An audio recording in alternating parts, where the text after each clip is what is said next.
everyone, welcome back to my channel. ये निकू भी आप लोग को हाय कर रही है. निकू से हाय. निकू से हाय. हाय.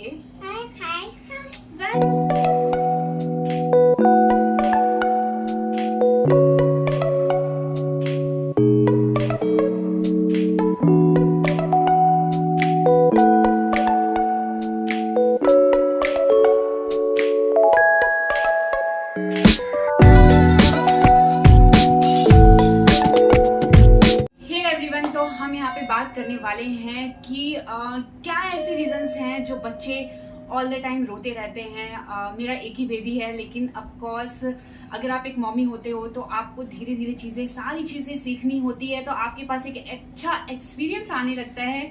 निकू कम बेबी.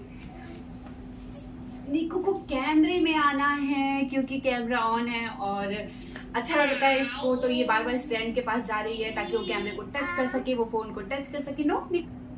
तो हम यहाँ पे बात कर रहे थे कि ऐसे क्या रीजंस होते हैं जो बच्चे ऑल द टाइम रोते रहते हैं.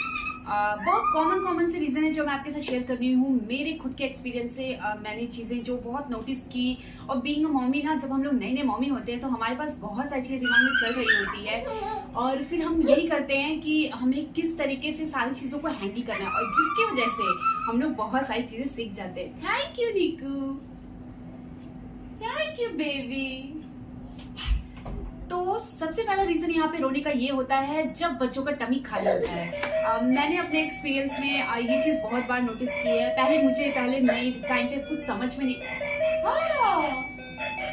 ये put it back Niku. Put it back.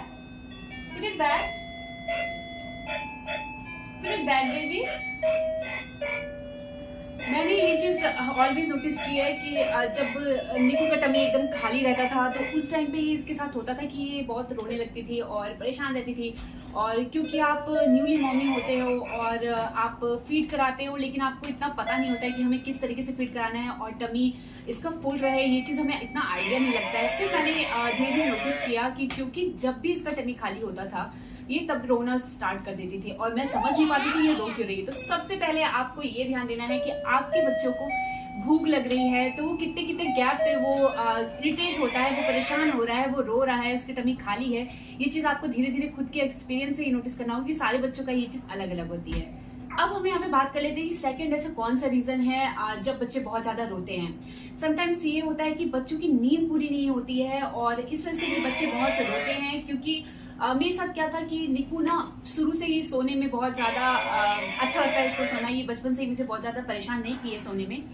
लेकिन यहाँ पे तो मेरे केस में ये होता था कि मेरे को ज्यादा इसको सुलाने के लिए बहुत मेहनत नहीं करनी पड़ती थी, क्योंकि मैंने शुरू से इसके में बहुत अच्छी आदत डालना स्टार्ट कर दिया था कि ये नॉर्मली ऐसे नहीं सोती थी कि आप ऐसे ही रख दो और ये सो जाए. तो मैं क्या करती थी, उसको पूरे टाइम ऐसे गोदे में लेती थी और ऐसे हिला करके लोरियां गा करके कुछ भी गा के फिर उसको सुलाने के लिए ट्राई करती थी. समटाइम्स 15 मिनट लग जाते थे, कभी कभी आधे घंटे भी लग जाते थे इसे सुलाने में, लेकिन मैं पूरा ट्राई करती थी कि मैं इसको सुला दूं और ये एक अच्छी नींद ले.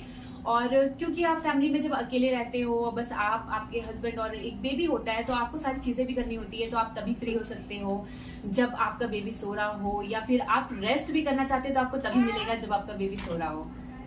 तो मेरे केस में ये बहुत ही अच्छा आइडिया रहता था कि मैं इसको सुला देती थी टाइम से. और मैंने तब नोटिस किया कि जब ये बहुत अच्छे से नहीं सोई रहती थी तब ये थोड़ी क्राई हो जाती थी और काफी रोना स्टार्ट कर देती थी. तो मुझे ऐसा लगता है कि एक बात ये भी होती है कि जब बच्चे अच्छे से नींद नहीं लेते हैं तो भी वो बहुत ज्यादा रोते हैं. अब हम यहाँ पे बात कर लेते हैं कि थर्ड ऐसा कौन सा रीजन है जब बच्चे बहुत ज्यादा रोते हैं. तो इसका रीजन ये भी हो सकता है कि समटाइम्स बच्चों के पेट में दर्द हो, या फिर उन्हें एसिडिटी की इश्यू हो. कुछ ऐसी प्रॉब्लम भी जब आते हैं तो भी बच्चे रोना स्टार्ट कर देते हैं. क्योंकि मेरे साथ भी एक बार ये हुआ था कि ये बस रोई जा रही थी और मुझे ये चीज बिल्कुल समझ में नहीं आ रही थी कि ये क्यों रो रही है, ये क्यों परेशान है. और निकू जब परेशान हो जाती है तो बीइंग अ मम्मा बहुत ज्यादा टेंशन होने लगती है कि बच्चा क्यों रो रहा है, क्योंकि बहुत रोंदू नहीं है. तो इस वजह से ये दिक्कत होती, बहुत फेस किया है मैंने भी. तो उस टाइम पे कुछ समझ में नहीं आ रहा था और जब मेरे साथ ये हुआ था तो रात के 2 बज रहे थे और सडनली से स्टार्टेड क्राइम. और हम लोग एकदम टेंशन में आए कि क्यों रो रही है। और फिर उसके बाद हमने फिर अपने डॉक्टर से बात की, तो डॉक्टर ने बताया कि मे बी उसके टमी में दर्द हो रहा हो, तो आप एक बार क्या करिए कि आप इसको कोई एसिडिटी की दवा दे दीजिए, मे बी इसको एसिडिटी की प्रॉब्लम हो।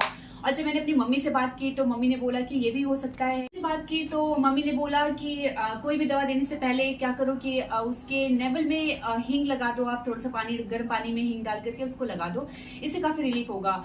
और ट्रस्ट में ये वाकई वर्क करता है। अगर थोड़ा सा इश्यू है तो ये, अगर एसिडिटी की बहुत ज्यादा प्रॉब्लम नहीं है तो ये बिल्कुल वर्क करता है, लेकिन अगर ज्यादा प्रॉब्लम हो गई है तो ये वर्क उस टाइम पे नहीं करता है। तो उस टाइम पे ये बहुत जरूरी होता है कि आप कोई अपने डॉक्टर की दी हुई दवा उसको जरूर दें। मैं यूज करती थी गैस्ट्रिका, जो मुझे मेरे डॉक्टर ने दिया था, तो आप भी एक बार ये देख सकते हैं कि आपके डॉक्टर ने जो एसिडिटी की दवाई दी है वो आप अपने बच्चे को दें। अब हम बात कर लेते हैं फोर्थ रीजन। समटाइम्स बच्चे क्या होता है कि उनका मूड रहता है कि आज हमें रोना है, ओके आज मम्मा को डैडा को परेशान करना है, और वो रोना स्टार्ट कर देते हैं, निक्कू कम बेबी। और निक्कू भी ऐसा बहुत करती थी, जब वो देखती थी कि इसको अब मम्मा को डैडा को परेशान करना है तो सी स्टार्टेड डूइंग एनीथिंग, जो इसका मन करता था बस वो स्टार्ट कर देती थी करना। और फिर वो फालतू का टें टें टें टें करना स्टार्ट कर देती थी। तो उस टाइम पे हमें समझ में नहीं आता था कि हमें क्या रिएक्ट करें। ऐसी सिचुएशन पे ये बहुत जरूरी होता है कि आप क्या करें, आप अपने बच्चे को प्यार से गोदी में उठाइए और उसको थोड़ा सा टाइम दीजिए। आप सारा काम साइड कर दो और आप अपने बेबी को टाइम दो। और जब आप उसके साथ थोड़ा खेलेंगे, उसके साथ थोड़ा अपने आप को एंगेज रखेंगे, तो वो जब एंगेज हो जाता है तो उसका भी ये होता है कि हाँ अब मम्मा हमें टाइम दे रही है, अब डैडा हमें टाइम दे रहे हैं, तो अब हमें रोने की जरूरत नहीं है। ये कुछ रीजंस थे जो बच्चे मोस्टली रोना स्टार्ट कर देते हैं। इसके अलावा भी बहुत सारे रीजंस होते हैं, लेकिन ये बेसिक रीजंस हैं जो बहुत बच्चा रोना स्टार्ट करता है, जो मैंने आपके साथ शेयर किया है। अगर आपको ये वीडियो अच्छी लगी है तो हिट द लाइक बटन और लेट मी नो आपको मेरी वीडियो कैसी लगी, और आप कमेंट करके बता सकते हैं। और चैनल को कर सकते हैं सब्सक्राइब और बेल आइकन पे जरूर क्लिक कर दे, जिससे कि आने वाली हर वीडियोस की नोटिफिकेशन आपको आसानी से मिल जाए। Okay Nikku, it's time to say bye bye. Bye bye. Bye bye bye.